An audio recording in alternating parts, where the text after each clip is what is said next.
수업의 기본 컨셉은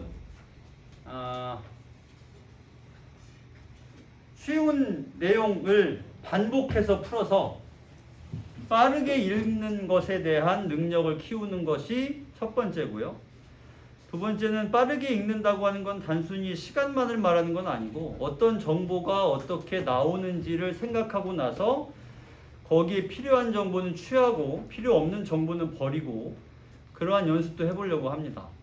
근데 우리가 그 연습을 늘 다른 지문으로 하니까 지문이 한 번 하고 나서 계속 바뀌고 하니까 그럼 어떤 정보가 출제되는 정보인지를 찾기가 그때그때 계속 바뀌니까 어렵다면 이 수업은 같은 지문, 연관된 개념을 서너 번 풀어봄으로 해서 어떤 정보가 중요한 정보이고 어떤 정보는 필요 없는 정보라서 쳐낼 것인가에 대한 얘기까지 해보려고 합니다. 단 말했듯이 쉬워요. 그래서 너무 쉬워서 난 이 수업을 듣는 게 의미가 없을 것 같다 라고 생각이 되면 2회차까지 수업을 들은 뒤에 나한테 와서 그것에 대한 의견을 밝혀주면 되겠습니다. 그래서 뭐 안 듣겠다면 안 듣는 거고요. 그래서 원래 다른 반 어떤 반에는 웬만하면 오지 말라고 한 반도 있고 어떤 반에는 좀 와서 수업을 들으라 뭐 어지간하면 한 번 얘기하고 두 번 얘기는 안 하는데 좀 일단 독서 공부를 많이 해야 되는데 안 하니까 좀 와서 하자고 얘기한 내용 때도 있었습니다. 그래서 오늘 순서는 기본적으로 여러분 교재 보시면 나오지만 먼저 핵심 지문을 하고 이거는 좀 시간을 길게 들여서 할 거예요. 그 다음에 연관 지문을 짧으면 3번 정도, 물론 더 짧게 할 수도 있는데 이거는 굉장히 쉬운 거, 조금 생각해야 될 거. 이거는 이제 이 내용들을 가지고 조금 더 어렵게 풀만한 거고요. 이게 1교시일 거예요. 1교시 끝나고 2교시 간식 먹고 나서 그 다음 시간이 되면 또다시 핵심 지문 2회차 두 번째 핵심 지문 들어갈 건데 그 핵심 지문도 이 내용과 연관되어 있는 핵심 지문을 또 하고요. 그 다음에 또 이렇게 들어갈 겁니다. 그러면 여기 앞 타임에 이 지문, 핵심 지문 포함해서 연관 지문들은 그 난도가 정말 쉽지만 두 번째로 들어가면 그때부터는 조금 어려워질 겁니다. 그래서 마지막 지문은 상당히 어려운 지문이 될 수 있고요. 그 다음에 교재마다 매주 프린트가 나갑니다. 매주. 이 프린트 하나는 이번 주 거예요. 그래서 이번 주 테마가 2개인데 하나는 수소 연료 전지, 그러니까 수소 전지고요. 두 번째는 리튬 전지입니다. 충전 방식이기도 하고 그 다음에 테마마다 3번째 고난도 지문을 따로 하나씩 실어놨습니다. 이거는 수업 시간에 안 할 거고요. 과제도 아닙니다. 유흥이죠. 유흥. 나에겐 지적 허용심이 매우 많고 그래서 나는 어려운 걸 풀어보는 데서 짜릿한 쾌락과 희열을 느낀다. 나는 그런 거에 이상하게 흥분한다. 이런 사람이 풀어볼 수 있게끔 마지막 지문 하나씩만큼은 상당히 난도가 있는 지문으로 배치해뒀으니 그건 개인 취향에 맡기겠습니다. 알아서 하시고. 자, 그렇게 교재는 짜여져 있고요. 그렇게 수업을 할 거고 그래서 맨 처음 할 지문은 핵심 지문이니까 이거를 제대로 배워놔야 이 다음 연관 지문을 풀 때는 시간당 리밋을 걸고 풀라고 할 거예요. 개념은 얘기해줬고 지문도 쉽고 내용도 짧으니까 지금 생각으로는 한 지문당 한 자릿수 9분, 8분, 7분으로만 시간을 한정할 겁니다. 그 시간 내에 풀고 그 다음에 바로 맞춰보고 또 풀고 또 맞춰보고 이렇게 빨리빨리 진행을 해보겠습니다. 처음 거는 조금 시간이 걸립니다. 집중해서 가봅시다. 자, 3쪽이라고 쪽번호가 보이겠죠. 바로 시작합니다. 연료전지는 화석 연료를 통해 전기를 얻는 기존 발전 방식과 달리 연료의 화학 에너지를 직접 전기로 변환하는 전기화학적 에너지 변환 장치이다. 뭐에 대한 글이에요? 연료전지. 좋습니다. 이게 화제죠. 그러면 이 문장에서 연료전지를 마지막에 뭐라고 말하고 있냐면 전기화학적 에너지 변환 장치라고 말하고 있습니다. 근데 여기 달리란 말이 써 있잖아요. 그렇다면 달리 앞뒤로 차이점이 있다는 얘기인데 이것은 연료전지를 이렇게 설명한 거잖아요. 그럼 이거와 달리 앞에 써 있는 게 뭐냐면 기존 발전 방식이네요. 그럼 어느 게 먼저겠어요? 연료전지, 기존 발전 방식. 좋아요. 이게 먼저예요. 그럼 질문. 기존 발전 방식과 연료전지, 즉 전기화학적 에너지 변환 장치는 이렇게 상호 간의 대조가 되는데, 대조 대립이 되는데 여기에도 이런 표현이 보이고요. 여기에도 이런 표현이 보입니다. 공통점이네요. 차이점은 어디 있을까요?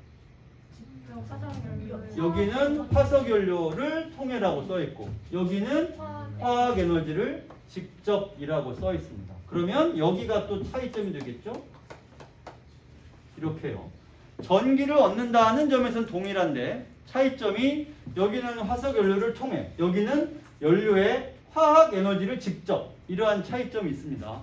아직 잘 모르겠습니다. 무슨 말인지. 화석연료랑 화학에너지를 직접이란 말이 왜 들어갔을까요? 계속 갑니다. 석유, 석탄, 천연가스와 같은 화석연료를 통해 전기를 얻는 기존 발전 방식. 그럼 어때요? 이 말이 여기 그대로 있고요. 화석연료가 여기 그대로 있습니다. 무슨 말만 추가되었나요?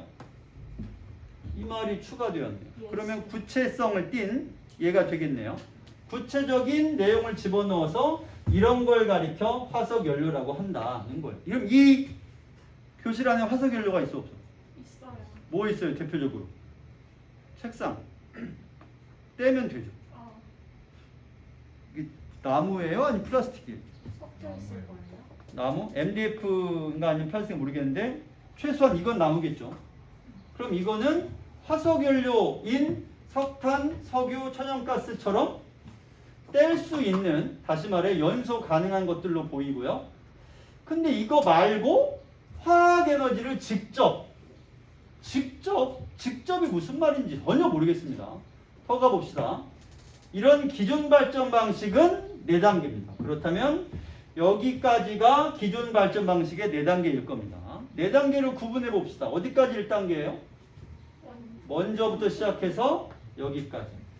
여기가 1단계예요. 4단계라고 했으니까 2단계는 여기까지가 되겠고 3단계는 여기까지가 되겠고 그 다음에 3단계가 여기까지가 아니군요. 일단 2단계까지 좀 읽어봅시다. 먼저 화석연료를 태워서 연료가 가지고 있는 화학에너지를 열에너지로 바꾼다. 여기까지만 읽고요. 화학에너지를 열에너지로 먼저 바꾼다는 게 기존 발전 방식입니다. 그리고 우리가 공부하고 싶은 연료전지는 전기화학적 에너지 변환 장치는 화학에너지를 그 다음에 뭐라고 써있나요? 열에너지. 아니요. 이거는 기존 발전 방식이고 우리가 알고 싶은 얘는 화학에너지를까지는 똑같잖아. 근데 뭐라고 써있어요 여기는? 직접 전기로 바꿔. 그리고 우리 기존 발전 방식은 화학에너지를 일단 뭐로 바꿔요? 열에너지로 바꿔. 그럼 여기서 차이점이 존재하는 거죠. 그렇다는 얘기는 뭐예요? 만약에 이 나무를 떼어가지고 나무를 떼오란 말이 나오나? 나무를 떼서 태우는 거죠. 떼다가 태우들 합쳤군요. 나무를 떼서 열에너지로 바꾸는 이것이 기존 발전 방식이라면 저 방식은 이 나무에서 뭘 꺼낸다는 뜻이에요? 전기를 꺼낸다는 뜻이에요. 왜냐하면 직접이니까. 여기는 화석연료에 있는 연료가 가진 화학에너지를 열에너지. 여긴 화학에너지를 직접 전기로 변환한다. 그럼 여기서 뭘 꺼내는 거야? 전기를 꺼내버리는 거죠. 에? 진짜? 그런 게 가능은 해요? 그거 어떻게 가능하지? 자, 그러면 우선 기존 발전 방식을 계속 설명합니다. 기존 발전. 연료 안에 있는 화학 에너지. 이거를 불로 태워서 열 에너지로 바꿉니다. 1단계. 그 다음에 이 열 에너지로 물을 끓입니다. 얻은 수증기로 터빈을 돌려서 열 에너지를 다시 기계적 에너지로 바꾼다. 열 에너지를 기계적 에너지로 바꾼다. 터빈이 뭐예요? 그 여기 수증기로 터빈을 돌려서 열 에너지를 기계적 에너지로 바꾼다. 터빈. 전동기 같은 그 바람개비. 바람개비. 모터를 뜯어본 적 있나요, 여러분? 예. 요즘에 여러분 모터 뜯어보기가 좀 어렵지 않아요? 선풍기도 별로 안 보고. 그러면은 터빈을 볼 일이 별로 없지 않아요? 선풍기는 볼 거 아니에요? 네. 최소한. 우리 집에는 에어컨밖에 없다. 집 방마다 에어컨이 한 4개쯤 있어가지고 딱히 선풍기라는 그런 구시대의 유물이 우리 집에 없다. 는 사람 손 들어봐요. 친하게 지내게. 친하게 지내야지. 그런 사람이라면. 선풍기의 날개를 포함해서 터빈이라고 하는 것은 바람개비 같은 모양의 날개가 여러 개 달려있는 납작하고 동그란 원통 같은 구조로 되어 있습니다. 거기에 수증기를 집어넣으면 수증기가 좁은 구멍으로 들어가서 회전하면서 운동 에너지가 있을 테니까 그것이 결과적으로는 회전 에너지를 여기서는 기계적 에너지로 말하고 있어요. 터빈이 돌아가는 에너지인 거죠. 터빈을 막 돌려요. 그럼 터빈을 돌리는 그 운동 에너지, 즉 기계적 에너지가 뭐가 되냐면 이 기계적 에너지로 발전기를 회전시켜서 비로소 전기 에너지를 만들게 된다까지. 그럼 여기까지는 3단계로 봐야 될 것 같은데 만약에 여기 써있듯이 4단계로 본다면 아마 중간에 어딜 거냐면 여기가 되겠죠. 발전기 회전. 그 다음에 여기까지 해서 4단계 전기 에너지가 됩니다. 회전, 그 다음에 전기 에너지까지 옵니다. 이게 4단계인 거죠. 자, 그런데 이 각각의 단계는 연소기나 기화기, 터빈 등의 복잡한 장치를 통해 수행되며 그 과정에서 많은 에너지의 손실이 발생한다라고 써 있습니다. 석탄, 석유로 불을 떼서 물을 끓이면 과정에서 에너지 손실이 있을까 없을까? 있겠어요. 주로 무슨 에너지가 손실돼요? 열 에너지죠. 그러니까 물을 끓이려면 물을 곧바로 가열할 수 없잖아. 큰 용기에 물을 담아야 될 거 아니에요. 그럼 물이 끓고, 즉 물이 뜨거워지기 전에 뭐부터 뜨거워져요? 용기부터 뜨거워지죠. 근데 우리는 용기를 뜨겁게 할 이유는 사실 없잖아. 물만 끓이면 되는데. 그러면 용기를 뜨겁게 하는 것 자체가 뭐가 돼요? 열 에너지의 손실이 되죠. 그렇습니다. 자, 이러한 손실이 발생한다. 반면 연료전지는 이러한 복잡한 과정을 거치지 않기 때문에 그러면 1, 2, 3, 4까지 와야 되는데 우리가 파악한 바에 따르면 어디에서 바로 전기로 와요? 1, 2, 3, 4 중에 몇 단계에서? 1단계죠. 화학 에너지에서 곧장 전기로 옵니다. 단계 하나밖에 필요 없다는 얘기죠. 혁신적이죠. 야이씨 엄청난데. 4단계를 단계 하나로 줄였어요. 게다가 이런 거 다 필요 없잖아요. 그거 어떻게 만드는 거야? 효율적이다. 오케이, 알겠어요. 어떻게 만드는 건지를 이제 알아봅시다. 영민아, 네. 아래 화살표 한 번만 눌러봐요. 아닌가요? 고맙습니다. 그렇다면 연료전지는 어떻게 연료의 화학 에너지를, 자, 우리의 화재, 그 다음에 화학 에너지 아까 나왔었죠? 직접 전기 어떻게? 수소 연료전지의 경우 이렇게 그림과 같이 음극에서는 수소가 이온화되며 전자를 내놓는다. 그러면 음극이라고 하는 공간이 등장합니다. 기술 지문에서는 특정한 기기장치의 공간, 장소가 매우 중요하죠. 음극에서는 수소가 이온화되며 전자를 내놓는다.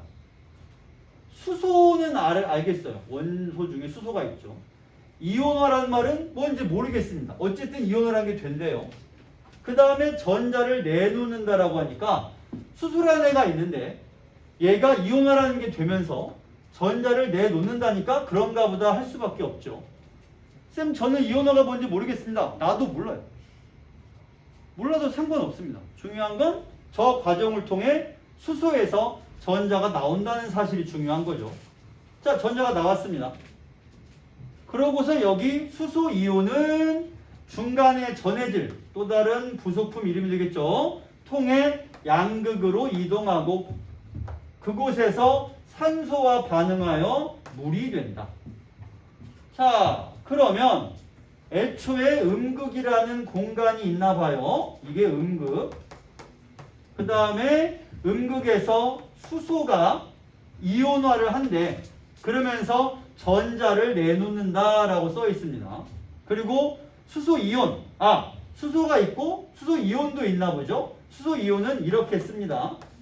그러면 수소가 전자와 수소 이온이 됐고 전자를 내놓고 나서 수소 이온은 전해질을 통해 양극으로 이동한다. 그럼 여기가 양극이면 수소 이온이 이 중간에 있는 전해질을 통해서 음극에서 양극으로 이동한다. 이렇게 되겠네요. 그곳에서, 그럼 그곳은 어디예요? 양극이네요. 좋아요. 양극에서 무슨 일을 하는데? 산소와 반응하여 물이 된다. 좋아요. 그럼 양극에는 산소가 있다는 얘기죠. 여기에서 수소이온과 산소가 반응해서 뭐가 된다? 물은 분자식이 아이고 똑똑하다. 이렇게 된다는 얘기죠. 이 과정에서 수소가 내놓은 전자, 아까 전자를 내놓았죠. 얘 말이죠. 얘가 전압에 의해 음에서 양으로 이동하며 전류를 흐르게 한다. 되어 있습니다. 여기까지 원리가 끝났어요. 그러면 잠깐만 스톱. 음극에서 양극으로 이동하는데 그 이동한 통로가 수소이온은 전해질을 통과해서 갑니다. 근데 전자도 그러면 똑같이 수소이온이랑 같이 여기를 통과해서 갈까? 어떨까? 이거는 뒤에 그림 바로 나오니까 전해질 통과하지 않는 거를 그림에서 확인해 볼 거고요. 어쨌든 음에서 양으로 이동하는 전자가 이동하면서 그때 전류를 흐르게 한다는 얘기군요. 이런 원리는 어떤 연료전지이든 동일하지만 전해질, 이 가운데 요거 전해질의 종류와 기능에 따라 이게 기준인 거죠. 이것에 따라서 연료전지는 인산염 연료전지, 알칼리 연료전지, 고체 전해질 연료전지 등으로 구분된다. 연료전지가 세 가지 종류가 있네. 전해질에 따라서 인산염, 알칼리, 고체 전해질. 여기까지 우리가 원리를 파악했습니다. 그림을 통해서 확인해 봅시다. 다음 아래와 살펴 주세요. 자, 봤더니 방금 읽은 그대로입니다. 먼저 음극과 양극이 있습니다. 여기 음극, 여기 양극이죠. 수소가 들어가고 있네요. 줄지어 들어가서 여기가 음극이니까 음극에서 뭐 어떻게 나뉘냐면 수소 이온, 여기에 H 플러스 수소 이온과 전자를 내놓았죠. 그럼 수소 이온은 여기가 전해질이라고 하니까 이 공간을 통해서 이쪽으로 이동을 합니다. 수소 이온이 이동하는 거죠. 그럼 양극에서는 산소와 만나. 그럼 여기서 수소 이온과 산소가 만나서 물이 되어서 이쪽으로 배출이 됩니다. 따라서 수소 전지에서는 물이 쫄쫄쫄 흘러나오겠죠. 그 다음에 말했듯이 전자는 이 전해질을 자기도 같이 옆에서 통과하지 않고 이쪽을 거쳐서 따로 이동은 이쪽으로 합니다. 그런데 이 따로 이동하는 이 길을 통해서 뭐가 흐른다? 전류가 흐른다 라고 써 있습니다. 그럼 여기서 지금 불이 반짝 켜지는 걸 보면 전기가 발생을 한 거죠. 따라서 전기는 어떻게 생긴 거예요? 수소가 수이온과 전자로 나뉘고 전자는 여기로 가면서 전류를 발생시켜서 여기서 전기가 생겼고 수소이온은 얘랑 다른 길 전해질을 통과해서 양극으로 오면 양극에서 그 수소이온과 들어온 물이 다시 만나서 산소가 만나서 물이 되어서 밖으로 배출이 됩니다. 첫 번째 질문. 이산화탄소가 혹시 나오나요? 그런 거 없네요. 그러면 환경 친화적인 장치일 것 같습니다. 두 번째. 들어가지 않고 나오기만 한 게 있습니다. 뭘까요? 물이죠. 그 다음에 들어가기만 하고 못 나온 게 있나요? 이 장치에서? 산소는 들어갔다가 뭐가 되어 나온 셈이에요? 물이 되어 나왔습니다. 수소는 들어갔다가 뭐가 되어 나왔나요? 물이 되어 나왔습니다. 그리고 전기는 어떻게 생겼느냐? 수소가 내놓은 전자가 흐르면서 전자의 흐름이 전류를 흐르게 했다는 건데, 여기서 잠깐 그냥 이건 상식. 전류라는 말이 무슨 뜻일까? 이건 여기 안 써 있어요.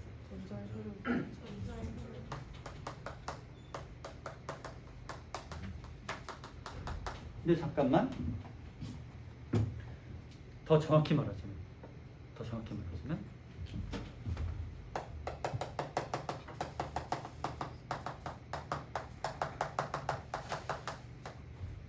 이렇게 말하면 사실 더 정확하긴 합니다. 전하를 띤 입자의 흐름. 그럼 선생님, 그건 지문 어디 써 있나요? 안 써 있습니다. 이건 그냥 여러분 부디 상식으로 알아둡시다. 전류란 무엇인가? 전하를 띤 입자의 흐름 혹은 전자의 흐름을 전류, 혹은 우리는 그냥 그걸 전기라고 편하게 부르죠.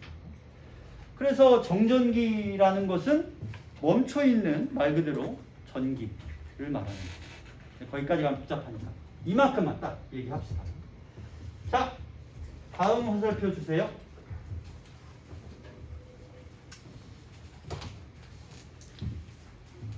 방금 1초 전에 화면이 지나갔습니다. 다시 물어봅니다. 수소와 뭐가 된다고? 수소 이온과 수소가 뭘 내놓아요? 전자를 내놓고 자기는 수소 이온이 됩니다. 전기는 따로 길을 타고 가고요. 수소 이온은 어디로 통과해서 가? 전해질을 통과해서 간다고 했습니다. 그리고 산소와 만나서 물이 된다. 여기까지죠. 이게 원리의 다예요. 가봅시다. 이러한 연료전지는 우리가 즐겨 쓰는 일반적인 건전지와 유사한 점. 일반적인 건전지라는 개념이 등장했습니다. 비교하려고 해요. 자, 졸지 말고 정신 차려. 전해질과 전극이 있으며, 전극은 음극과 양극이 있죠. 전해질은 중간에 수소 이온이 통과하는 그 통로였습니다. 전해질, 전극. 가만, 여러분이 쓰는 일반적인 건전지라고 하는 건 뭘 말하는 거예요? AA나 트리플 A나 아니면 동그랗게 생긴 전지나 그런 다양한 전지들이 있죠. 그런 건전지와 뭐가 유사하냐면 전해질과 전극이 있으며, AA, 트리플 A에도 전해질과 전극이 있다는 얘기일까요? 그 다음에 전기 화학 반응에 의해 전기를 만든다는 점에서 공통적이다. 그러면 우리가 즐겨 쓰는 일반적인 건전지 안에도 하나, 둘, 세 개가 모두 있다는 얘기인데, 그러나 일반 건전지는 전지 내부에 저장되어 있는 물질이 다 떨어지면, 즉 없어지면 화학 반응이 중단되어 방전되는 반면, 연료전지는, 자, 차이점이 나와야죠. 그러면 요거 세 개는 공통점입니다. 차이점. 연료가 공급되기만 하면, 계속 연료가 들어오기만 하면 전지로서의 기능을 유지할 수 있다. 차이점이 되겠네요. 그러면 공통점도 있고 차이점도 있으니 둘 다 주목해야죠. 유지할 수 있다는 점에서 차이가 있다. 즉 연료전지는 전지라는 말이 붙어있긴 하지만 연료를 통해 전기를 생산함으로 전지라기보다는 일종의 발전소라고 할 수 있다. 질문, 앞에 나온 어떤 말이 발전소라는 것 말과 상관이 있어요? 연료가 공급되기만 하면. 이것도 있겠지만 발전소라는 말은, 이 말을 재진수란 말이 뭐냐면 여기 있죠. 연료를 통해 전기를 생산한다는 점에서 발전소. 그럼 연료전지라는 거는 전지라기보다 왜 발전소냐? 연료만 공급해주면 계속 전기를 만드니까. 우리가 아는 전지라, 즉 배터리라고 하는 거는 일정량을 충전해두고 충전한 만큼 쓰면 끝! 재충전할 수 있다면 오케이, 땡큐. 인 건데 연료전지는 그게 아니라 그냥 전기를 계속 만들고 있네. 그럼 말이 전지지 사실은 발전소죠. 만들고 있습니다. 자, 지문이 이제 거의 마무리가 되어 갑니다. 다음 화면 주세요. 연료전지는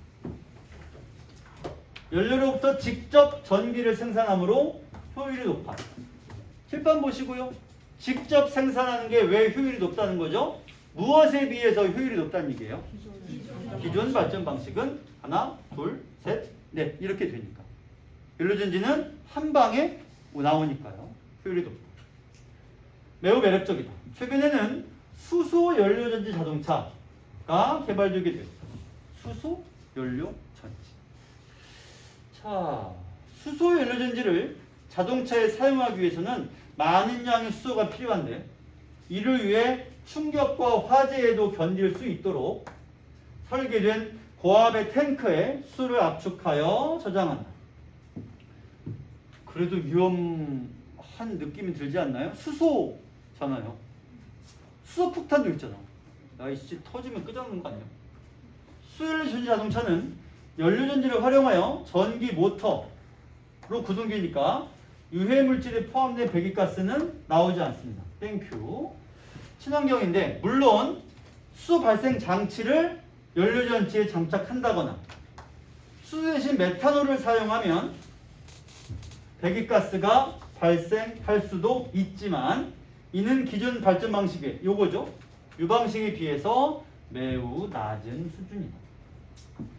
잠깐만 여러분 이거랑 둘 중에서 우리가 앞에서 열심히 원리를 공부한 건 예예요, 예예요. 누구를 공부했어요? 연료전지는 공부를 했죠.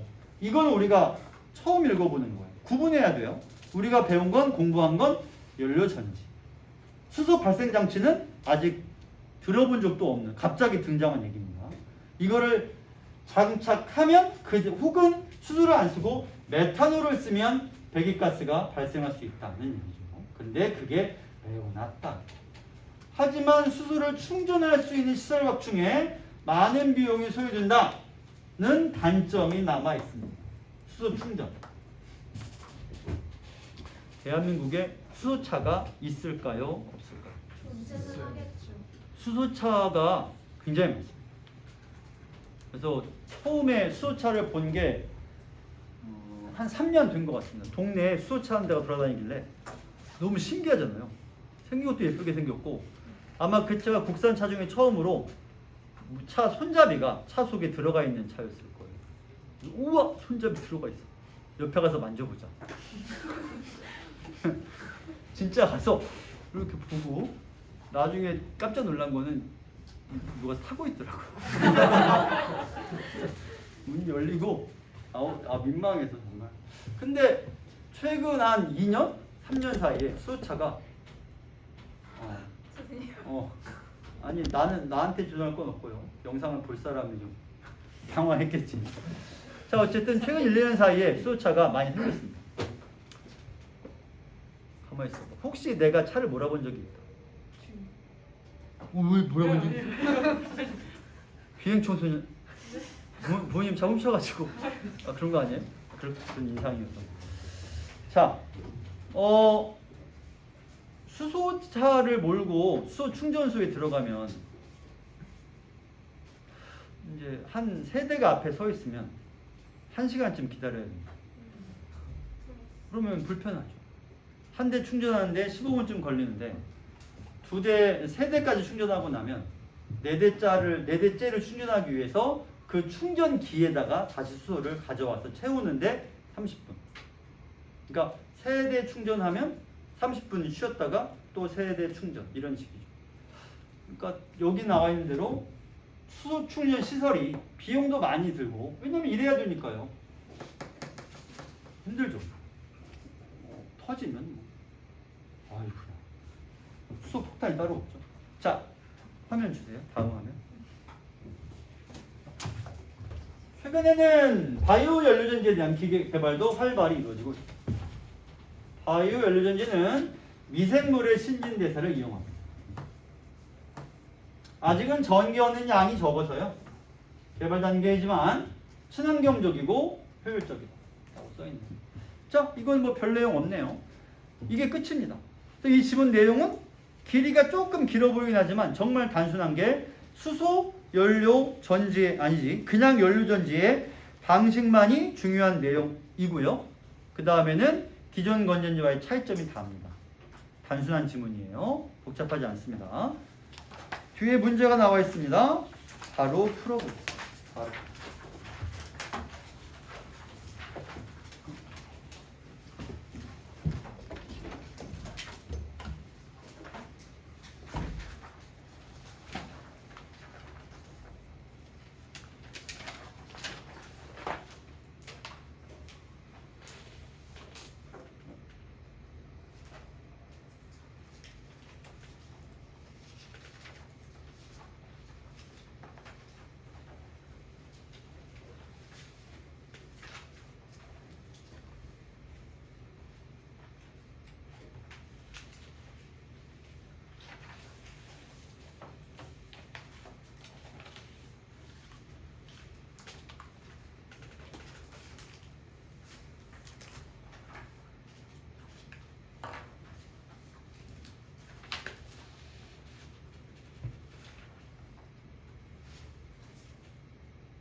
자, 풀어보겠습니다. 우선 앞으로 이 프린트에 혹시라도 어휘 문제가 있더라도 건들 필요 없고 그냥 풀지 마세요. 이 수업은 어휘 문제를 다루진 않을 겁니다. 그러고 1번 문제에 답이 중요한 게 아니고 2, 3, 4, 5번 선지를 여러분이 한번 들여다보세요. 이것들이 나올 만한 것 같습니까? 어떻습니까? 나왔어요. 전부 우리가 얘기하면서 이런 것들이 나오겠다 했던 것들을 그대로 냈죠. 답보다 중요한 건 뭘 냈느냐라는 거죠. 그리고 우리는 뭘 냈는지를 알고 뭘 냈는지를 읽으면서 내가 신경 썼는가를 점검할 겁니다. 답은 1번인데 넘어가겠습니다. 문제 2번. 이번엔 서술 방식을 물어보고 있습니다. 조금 고민이 필요한 문제긴 하지만 일단 1번 선지는 여기는 이론이 없고요. 2번 선지는 시간 순서에 대한 발전 따위가 없고요. 3번 선지는 실생활에 활용된 사례를 다양하게 보여주고 다양한 사례가 없고요. 4번이 답이고 4번이 답이 될 수밖에 없는 이유는 이미 수업 중에 얘기했습니다. 5번 선지는 한계를 극복할 수 있는 구체적인 방안이라고 되어 있지만 연료전지는 한계도 극복 방안 같은 것도 나와 있지 않습니다. 다음 3번 문제. 이 문제도 나올 만한가요? 이 문제는 왜 나올 만하다고 봐야 될까요? 잠깐 여기 보시면 우선 수소 탱크, 연료전지, 공기공급기, 모터라고 해서 지문에서 언급된 내용들이 등장을 했습니다. 그 다음에 이 문제 답을 여러분 떠올리기 전에 이 문제를 풀기 위해 우리에게 필요한 게 뭐예요? 우리에게 뭐가 필요한 거예요? 지문 속에 나오는 각각의 역할을 이해해야 되고요. 그 다음에 화살표들이 보이네요. 이렇게 이렇게 여기서 뭔가가 나간다. 그럼 나가는 거는 모터고 이거는 배기구입니다. 그럼 모터로 쪽으로 가는 건 무엇이며 배기구 쪽으로 나가는 건 무엇냐라고 하는 것은 다 뭘 다루고 있어요. 여기 제시된 기계장치의 과정과 원리와 작동에 대한 원리를 그대로 다루고 있습니다. 그럼 나가는 건 뭐가 나가죠? 이쪽으로 나와서 나가는 거. 물이요. 물만 나가죠. 이쪽에는 전기가 나갈 거고요. 공기 공급기를 통해선 산소가 들어올 것이고 수소 탱크에서는 수소가 진행될 겁니다. 그럼 이 속에서는 음극과 전해질과 양극이 있어서 수소 이온은 전해질을 뚫고 갈 것이고요. 전자는 외부 도선 타고 전기가 되어 흐를 것이고 그 다음에 양극에서는 공기가 수소 이온과 만나서 물이 되어서 이렇게 도로 빠져나갈 겁니다. 이 내용을 그대로 선지로 어디에 뭐가 들어오고 뭐가 나가고를 알면 풀 수 있게끔 출제가 되었습니다. 답은? 5번이요. 왜요? 산소가 아니라 물이 배출돼. 나머지 이온화라든가 산소와 수소가 화학반을 일으킨다거나 이런 것들이 지문 속에 언급이 되었던 내용들입니다. 자, 시작해 봅시다. 먼저 10분을 줍니다. 바로 뒷페이지를 10분 내에 푸세요. 바로 시작합니다.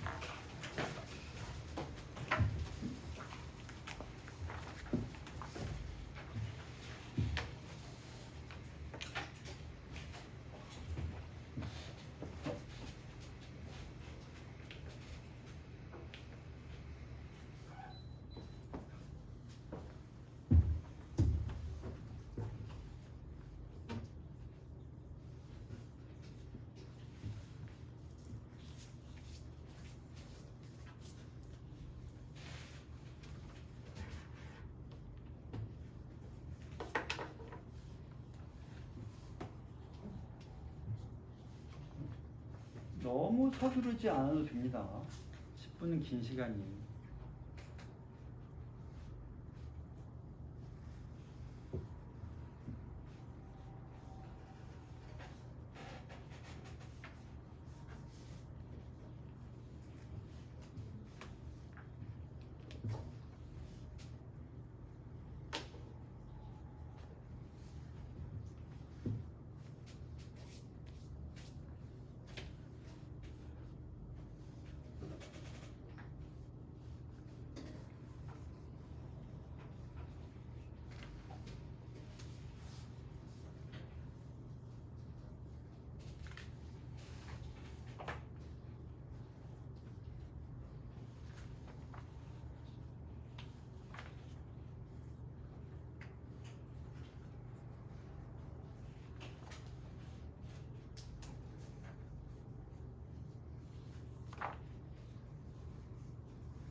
본인이 다 풀었다고 생각하는 사람은 선지들을 들여다보고 이게 나올 만한가? 왜 나왔을까를 생각해 보세요.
일 분만 더.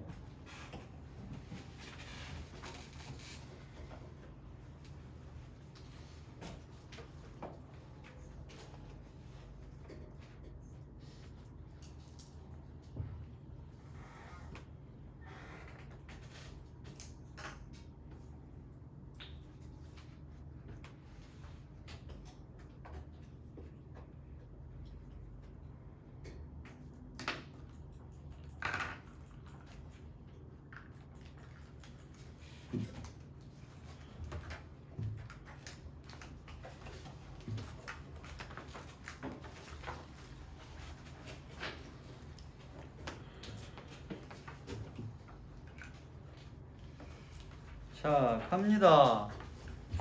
우선 다 풀었나가 궁금하지만 보니까 한두 명 정도 빼고 다 푼 것 같긴 합니다.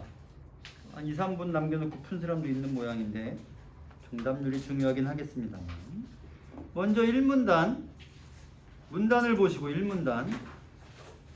기존 방식과 수소 연료전지의 비교를 한 문단입니다. 따라서 기존 방식과 수소 연료의 차이점이 등장해야지 맞겠고요. 다음 2문단으로 가면 효율성이 매력이다 라고 해서 수소 연료전지는 40에서 60% 정도 효율이고 열을 이용하면 80%까지도 이용할 수 있다. 시간도 적다 해서 장점이 꾸준히 나와 있고요. 기존 배터리와의 차이점도 있는데 그게 뭔가요? 기존 배터리와, 즉 기존 전지와의 차이점. 기후 조건에서 자유롭다. 왜요? 이유가 있을 거 아니에요. 가볍기 때문에 수소. 자연 방전 문제를 고민해야 하는 배터리라고 했으니 기존의 전지는 방전 문제를 고민해야 하는데 수소 연료 전지는 매우 가벼워서 적은 양의 수소를 제외하면 자연 방전 문제에 있어서 자유롭고 다른 것에 비해서도 영향을 덜 받는다라고 되어 있는데 사실 이 문장은 좀 이상합니다. 왜 이상하냐면 누출되더라도 공기보다 약 14.5배 가벼워서 순식간에 대기 중으로 비산되는 이라고 하는 이 문장은 사실 필요 없습니다. 왜냐하면 이 문장이 중요한 게 아니라 적은 양의 수소라는 말이 중요합니다. 즉 방전되는 양이 적다는 게 중요한 거죠. 가만히 있어봐. AA 건전지는 방전이 된다면 어떻게 된다는 얘기예요? 내가 건전지를 샀어. 그런 건 보통 묶음으로 팔잖아. 20개를 사가지고 싸니까 거의 홀딱 넘어가가지고 20개를 사서 2개를 당장 필요한데 쓰고 18개를 신발장에 넣어놨습니다. 그리고 1년 뒤에 꺼냈어요. 다시 쓰려고. 남아있을까? 아마 다 방전됐겠죠. 그게 여기서 말하는 자연방전. 그러면 그 남아있는 18개 각각 하나하나마다 전기가 어느 정도까지 사라졌다는 얘기예요. 1년 뒤면. 내가 그걸 못 써먹는다라는 말이 무슨 뜻이에요? 그냥 다 사라졌다는 얘기죠. 근데 여기 따른 뭐라고 써있느냐? 적은 양만 방전된다. 이 부분이 포인트인 거지. 날아간다, 공기보다 가볍다, 이거는 사실 필요 없는 말이죠. 비산되는 적은 양의 수소만 방전된다. 나머진 방전되지 않는다라는 말이 안 써있지만 그런 뜻인 거죠. 그 다음에 A로 묶인 부분은 안 읽어도 될 정도로 우리가 이미 읽은 내용들입니다. 반드시 출제는 되겠죠. 원리니까요. A 다음으로 내려가서 수소 저장의 문제이다 라고 써 있습니다. 저장에 무슨 문제가 있어요? 가연성이 크다. 가연성이 뭔데? 잘 탄다는 얘기죠. 그래서 불에 타니까 기체로 저장하게 되면 큰일 난다. 그래서 어떻게 저장해요? 좋아요. 단점을 보완할 수 있는 방법이니까 출제될 겁니다. 여러분은 이거를 주목했어야 됩니다. 왜요? 단점을 보완할 수 있는 방법이니까. 그러면 액화로 액체로 만들기 위해서 어떤 변수가 필요합니까? 압력과 온도. 문제는 압력과 온도가 변수란 말을 했지만 어떻게 작용하는지에 대해서는 한마디도 안 써 있습니다. 그냥 그게 변수다 라고만 말했지. 압력과 온도의 상관관계, 뭐 압력과 온도분의 1 어쩌고 이런 건 전혀 없죠. 그렇다 하더라도 여전히 폭발 위험이 있어서 합금 격자, 뭐예요 이게? 어떤 그런 게 있나 보죠. 그러나 단점이 나와 있고요. 여기까지가 저장 문제. 그 다음 또 다른 문제로서 나온 게 뭡니까? 무슨 비용? 저장 비용, 제작 비용. 거기까지도 저장에 관한 문제입니다. 수명은 또 다른 문제죠. 합금 격자까지는 저장에 대한 문제고 다른 문제로 나온 게 수명 문제죠. 이 두 개를 같게 보면 안 되는 거죠. 그래서 문제가 두 가지네요. 하나는 저장할 때 불편하다. 액체로 만들고 격자에 넣고 격자 비싸고. 두 번째는 그렇게 저장해봤자 5년밖에 저장을 못한다. 전지의 수명이 5년이라서요. 자, 그럼 5번 문제의 답은 2번이 되겠죠. 나올 수밖에 없죠. 장점과 단점을 계속 제시했으니까. 6번 1번 선지가 뭐에 대한 선지인지만 말해봐요. 답은 필요 없고요. 왜 1번이 나왔어요? 기존 방식과의 차이점이니까 이걸 주목했어야 된다는 얘기죠. 다음 2번 선지는 왜 나왔어요? 마찬가지 다른 전지의 수소와의 차이점이니까 나왔죠. 3번은 왜 나왔어요? 방금 읽었죠? 차이점. 4번 선지는 수소를 저장할 수 있는 방법. 근데 거기 한계가 있었죠? 그 단점을 가지고 출제한 것이고. 5번 선지는 요게 제일 여러분이 예측하기 어려운 선지죠. 이게 중요할 거라고 생각하기 어려운데 다만 5번 읽다 보면 무슨 내용이 나오냐면 효율성이 높다는 걸 장점으로 제시합니다. 그리고 장점 중에서 여러 면지도 이용하면 더 효율적이다라고 했으니 장점을 선지로 제시한 게 되겠네요. 장점, 단점, 비교 이런 것들이 출제된 거예요. 정답은 3번이겠죠. 7번 틀린 거. 음극, 양극, 전해질. 그 다음에 전기가 흐르는 곳. 리을이 뭐겠어? 리을이 배출되는 물이겠죠. 그러면 틀린 거는 5번이 되겠네요. 방향은 바뀌어야죠. 기억과 디귿이 바뀌면 방향도 바뀌어야 됩니다. 마지막 8번이 좀 어려워 보입니다. 그런데 이 문제는 쌤도 읽으면서 와 이거는 좀 4번으로 착각할만 하겠는데 라는 생각을 했는데 그렇기 때문에 아까 얘기한 겁니다.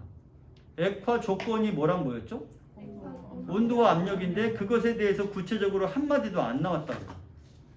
그래서 여기서 온도를 낮췄다고 해서 그러면 낮은 압력에도 액화된다? 어떻게 알아요? 조건이 없다니까?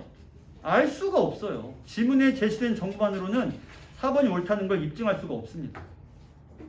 그런데 답은 사실 되게 쉽죠. 몇 번이에요? 5번이죠. 보기에 써있는데 그렇게. 이렇습니다. 자, 페이지 몇 쪽을 펴냐면 11쪽, 12쪽. A를 수정하세요. A의 위치가 3문단 전체가 A입니다. 3문단 전체를 A로 묶어주세요. 묶었냐? 6분 주겠습니다. 시작.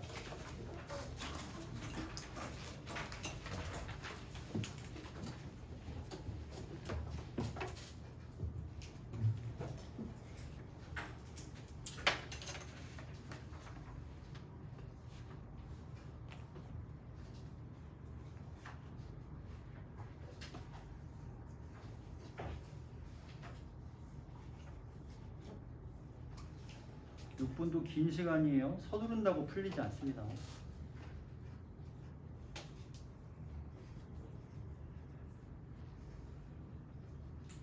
선생님 오타.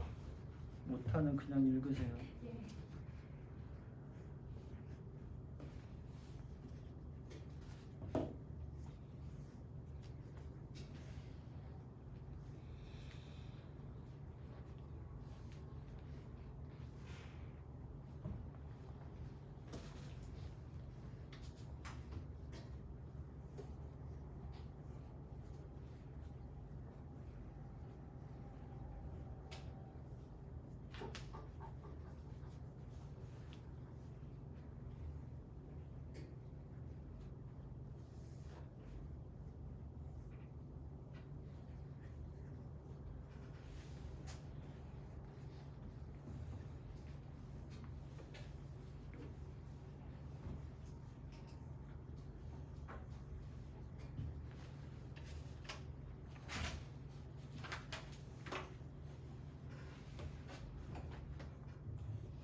1분 더.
종료. 자, 1문단 아무런 쓸데가 없습니다. 과감하게 버렸어야 됩니다. 읽고 그냥 지나가면 되는 거죠. 필요한 정보가 아무것도 없습니다. 2문단 연료전지를 소개하고 전기와 물을 언급하고 있습니다. 수소가 들어가서 전기가 나오고 물이 마지막에 배출되죠. 세 가지 장치를 언급했습니다. 3문단 과정이라 했으니 연료 개질 장치부터 시작합니다. 다양한 연료가 분해되면서 수소기체가 만들어진다. 이 문장은 앞에 읽었던 글들에 이 문장이 있었을까요? 없었을까요? 어떻게 생각합니까? 수소를 넣는 내용만 있었지 수소를 만든다는 건 여기는 처음 본 겁니다. 연료 개질 장치는 여기 처음 나온 내용이죠. 연료 개질 장치부터 출발했습니다. 그 다음 수소가 연료극으로 들어가서 그럼 이 연료극이 우리가 아까 읽은 것 중에선 음극이 되겠죠. 그리고 나머지 우리가 아까 다 읽은 것들이고요. A는 3문단 전체라고 아까 얘기했고 그 다음에 밑으로 내려가 4문단을 보면 어떤 내용이 나와 있는지 다 읽은 내용들이므로 우리가 읽을 건 어디냐면 4문단 끝쯤을 보겠습니다. 이때 발생한 물은 기존에는 배출된다고만 읽었는데 여기 정보가 하나 추가된 게 있죠? 뭐가 있나요? 열을 식힌다 그리고 방출된다 이렇게 되죠? 정보는 이렇게 추가되기도 하고 되지 않기도 하니 있는 내용대로만 풀어야 되겠죠. 여기선 그런 말을 했습니다. 그 다음 문단에서도 환경친화적 이미 나온 얘기 또 뒤로 읽어서 이산화탄소를 45% 정도 감소시키고 에너지를 절감하고 미래의 신기술 장치 마지막 문장도 거의 필요 없는 문장이 버려도 됩니다. 그럼 우리는 어떤 문장을 주목해서 읽고 있었나요? 특정한 장치의 원리를 밝히는 문장들 그 다음에 특정한 장치를 구성하는 구성 요소 연료 개질 장치, 연료 공급 장치 그 다음에 전기화학 반응 장치, 전력 변환 장치 등등등 장치의 구성과 원리를 중요하게 읽었죠. 20번이 조금 어렵습니다. 어려운 이유는 뭐냐면 앞에 나왔던 문제와 달리 이 선지는 재진술로 이루어져 있어서 어렵습니다. 무슨 소리냐? 먼저 3번 선지나 4번 선지, 특히 4번 선지를 보시면 연료전지는 분자의 화학적 결합을 배제하기 때문에 주목받는 장치이다. 그러면 분자의 화학적 결합을 배제한다 라고 되어 있는데 우리가 읽은 바에 따르면 연료전지에는 무엇과 무엇의 결합이 있습니까? 수소와 산소. 따라서 수소와 산소라는 말을 그냥 분자라는 말로 퉁친 것이죠. 그래도 그게 분자임을 이해했다면 4번이 틀렸음을 배제하기가 틀렸다는 것을 이해할 수 있을 것이고 나머지 선지들은 그럴듯한데 답은 2번입니다. 연료극에서도 수소이온이 분해되니까 당연히 검출이 될 것이고 점유지를 통과해서 공기극에서 수소와 산소가 만나서 물이 되죠. 그럼 물이 되어 나올 때에는 물밖에 배출이 안 되겠지만 그 극 안에서는 한창 수소와 산소가 만나는 중이니까 수소가 있다고 말해도 문제가 없을 겁니다. 그래서 2번이 답이 됩니다. 이건 조금 까다로웠죠. 하지만 나머지가 답이 될 만한 선지가 2번 빼고 없었기 때문에 그럴듯하게 3번은 어때요? 연료전지는 이산화탄소를 발생시키지 않고 전기를 얻는 장치이다. 이것도 맞는 거 아닌가요? 네. 마지막을 보면 이산화탄소가 45% 정도 감소한다고 되어 있지 아예 없는 상황은 아닌 거죠. 그러면 일단 21번은 몇 번이에요? 4번. 이건 어렵지 않습니다. 자, 그럼 질문. 연료전지가 왜 이산화탄소를 발생시켜요?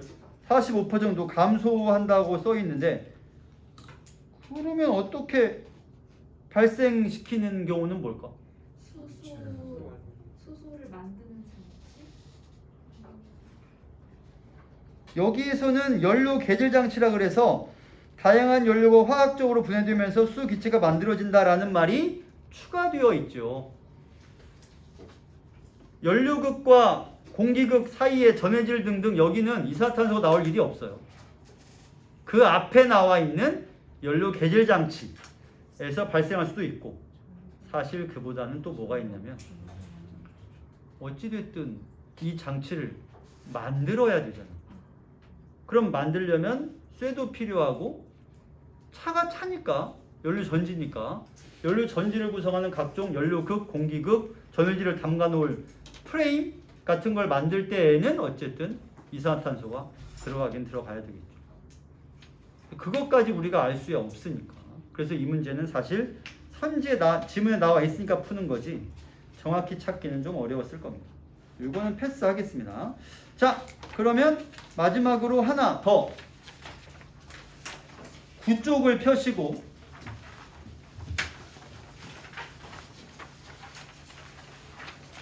그쪽 이제 조금 까다로운 지문입니다만 앉아있는 학생들의 모든 표정에서 나를 보고 지금 한다고? 이렇게 날 쳐다보고 있습니다. 야, 이 사람들 눈으로 욕한다 지금. 그래서 어차피 곧 종이 칠 테니까 원래는 이 지문까지 해야 돼요. 그게 내 목표예요. 그쪽 지문까지 하는 게 목표인데 시간이 우리가 좀 교실도 옮기고 하느라 늦게 시작했습니다. 일단은 여기서 잠깐 쉬었다가 간식 시간 마치고 나면 그쪽 지문 할 거고요. 그리고 나서 요 다음 챕터로 넘어가면 이제 좀 어려워집니다. 어려워도 할 건 해야 되겠죠. 일단 조용히 쉬었다가 하겠습니다. 쉬는 시간. 근데 종이 안 치네? 아직 1분 남았어요. 1분 남았어요. 네, 끄세요.